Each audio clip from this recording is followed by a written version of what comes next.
Hello hi welcome back to gold channel. இன்றைக்கி October 30ஆம் தேதி. ஸோ மாலை நிலவரம் எப்படி இருக்குது? மீண்டும் தங்க விலை அதிகரிக்க வாய்ப்புகள் இருக்குதா, இல்லை இன்னும் விலை ஏதேனும் குறையுமா அப்படின்னு சொல்லிட்டு பார்த்துடலாம். நமக்கு இன்றைக்கி காலையில் 22 கேரட் ஆபரண தங்கம் ஒரு கிராமுக்கு 225 ரூபாய் குறைந்து 11,100 ரூபாய்க்கு ஒரு கிராம் ஆபரண தங்கமும், ஒரு சவரனுக்கு 1,800 ரூபாய் குறைந்து 88,800 ரூபாய்க்கு ஒரு சவரன் ஆபரண தங்கமும், வெள்ளியில் 1 ரூபாய் குறைந்து 165 ரூபாய்க்கு ஒரு கிராம் வெள்ளியும் விற்பனை ஆகிட்டு வருது. இப்படிப்பட்ட சூழலில் இப்போதைய நிலவரம் எப்படி இருக்குது அப்படின்னு பார்த்தீங்கன்னா, அதுக்கப்புறமா சர்வதேச அளவில் தங்கத்தோட விலையில் ஒரு ஏற்றம் போயிருக்குது. ஒரு பெரிய ஏற்றம் அப்படின்னு சொல்ல முடியாது, ஒரு சின்ன ஏற்றம் போயிருக்கு. ஆனால் US டாலருக்கு நிகரான இந்திய ரூபாயினோட மதிப்பு நமக்கு கிட்டத்தட்ட 35 பைசா கிட்ட வீக் ஆகிருக்குது. இப்போதைய நிலவரப்படி 88.70 பைசா அந்த ரேஞ்சில் நமக்கு US டாலருக்கு நிகரான இந்திய ரூபாயினோட மதிப்பு இருக்குது. கிட்டத்தட்ட ஒரு 35 பைசா கிட்ட வீக் ஆகிருக்க காரணத்தால் நமக்கு இன்னுமே தங்கம் விலை அதிகரிப்பதற்கான வாய்ப்புகளை தான் அது கொடுக்கும். ஸோ சர்வதேச அளவிலையும் தங்கம் விலையில் ஏற்றம் இருக்குது, இந்திய ரூபாயினோட மதிப்பு நமக்கு வீக் ஆகிருக்குது. ஸோ அதனால தங்கம் விலை அதிகரிப்பதற்கான வாய்ப்புகள் தான் இருக்குது.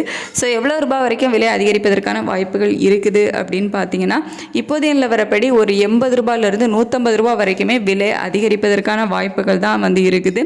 ஸோ வெள்ளியோட விலையில் நமக்கு சர்வதேச அளவில் பெரிய மாற்றம் இல்லை, ஒரு சின்ன அப் அண்ட் டவுன் தான் இருக்குது. இருந்தாலும் இந்திய ரூபாயினோட மதிப்பு வீக் ஆகிருக்கு அப்படிங்கிறதுனால விலை அதிகரிப்பதற்கான வாய்ப்புகள் தான் இருக்கும். ஸோ வெள்ளியோட விலையில் ஒரு ப்ளஸ் ஆர் மைனஸ் ஒரு ரூபாயிலிருந்து 3 ரூபாய்க்குள்ளே இருப்பதற்கான வாய்ப்புகள் இருக்குது. வெள்ளியோட விலை 80 ரூபாயிலிருந்து 150 ரூபா வரைக்குமே அதிகரிப்பதற்கான வாய்ப்புகள் இருக்குது. ஸோ அதுவும் இன்னைக்கு ஈவினிங்கே அப்டேட் ஆகிறதுக்கான வாய்ப்புகள் அதிகமாகவே இருக்குது. அதாவது இன்னைக்கு விலை மாலையில் மீண்டும் விலை அதிகரிப்பதற்கான வாய்ப்புகள் இருக்குது. நமக்கு காலையில் 225 ரூபாய் குறைஞ்சிருக்குது.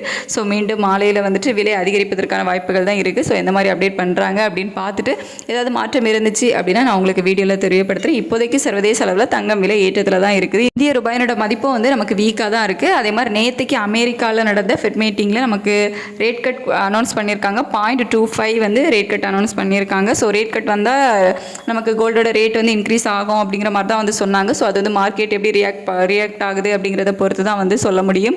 அதுக்கப்புறமா சீனா அமெரிக்கா டேரிஃப் ஒரு 10% ரெடியூஸ் பண்ணியிருக்காங்க. தங்க விலை குறைகிறதுக்கு இந்த டேரிஃப் ஒரு சப்போர்ட்டாக இருக்கும் அப்படிங்கிற மாதிரி தான் சொல்லப்படுது. ஸோ அதெல்லாம் நம்ம வெயிட் பண்ணி பார்க்கலாம். அந்த ரேட் கட்டுக்கு நமக்கு மார்க்கெட் எப்படி ரியாக்ட் ஆகுது, இந்த டேரிஃப் 10% ரெடியூஸ் ஆனது சீனா அமெரிக்கா இடையே இந்த டேரிஃப் ஒரு 10% ரெடியூஸ் ஆனது நமக்கு எப்படி ரியாக்ட் ஆகுது சர்வதேச அளவில் மார்க்கெட்டில் அப்படிங்கிறத பார்த்துட்டு அதுக்கப்புறமா நம்ம பார்க்கலாம் எந்த மாதிரி ரேட் இன்னும் அதிகரிக்குமா குறையுமா அப்படின்னு சொல்லிட்டு. இப்போதைய நிலவரப்படி சர்வதேச அளவில் தங்கம் விலை அதிகரித்து தான் காணப்படுது. தேங்க்யூ.